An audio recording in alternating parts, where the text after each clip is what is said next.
Hello guys, today we are seeing a cement tank, a banana type cement tank we built for China domestic market.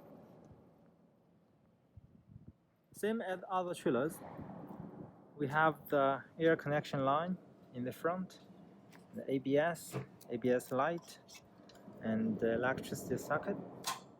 And this is air input from the station. If they have the vacuum or the air compressor, they can put the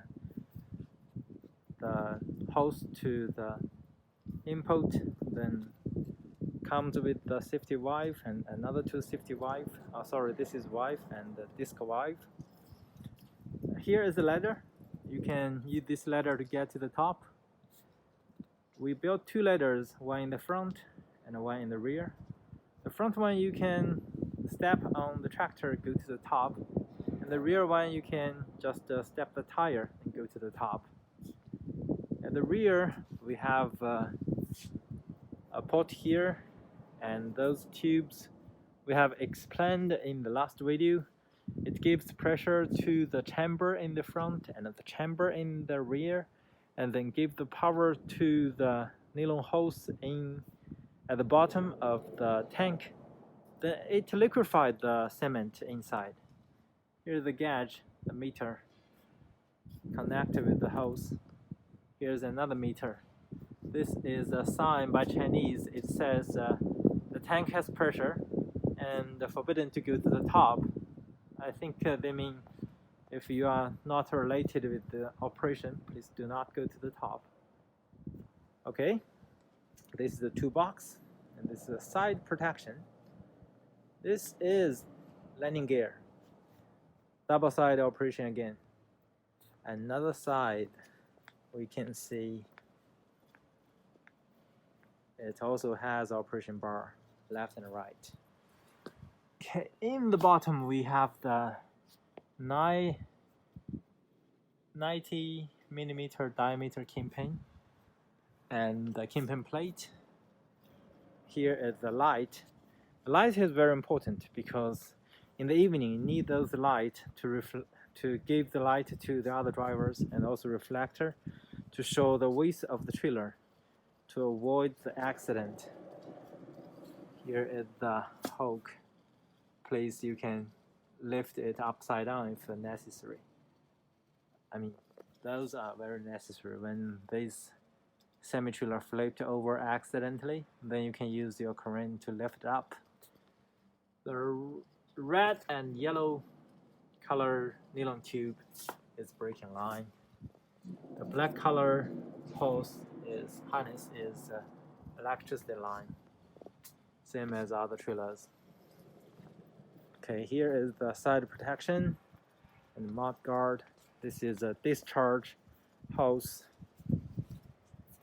The axle, they are still using the War Elephant OEM brand axle and pink color rim.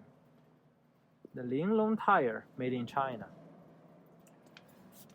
Here is the suspension.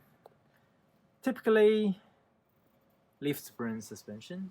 You can see the leaf spring over there, the leaf spring over here. Okay, those are the what do we call brushes to keep the tire clean. In the rear we have the light and the sign and the phone number, only in the one side. The other side does not have it. Okay, now it's tank body. Let's go to the top as usual from here. Okay, now we're on the top and from the rear ladder, and then here's the manhole. Here is a port. Here is a lifting hook, one in the rear, one in the front, and also here is another manhole and another lifting hook, and two catway in the left and right. Actually, it's a little bit dangerous, so please be very careful when you go to the top. Okay, I think that's all you can see. You can see all the footprint which means a lot of people has been here and testing and checking inside. Alright, let me get down. All other videos, after get off from the top, we are now in the bottom of the trailer. It's a 3-axle with a braking chamber, like these black ones with red nylon hose, and fixed adjusted rope, and we also call it tow arm, adjustable tow arm and a fixed tow arm. So whenever your axle is not parallel, so you can just move those bolts over there and change the length of it to make sure your axle can move front and back. Same as other trailers. Actually, there's nothing to say. Let's get out. Okay, now we are out of the trailer, and I think this would be all for today. I hope you guys enjoyed this video, and see you guys next time. Thank you very much. Bye bye. Goodbye.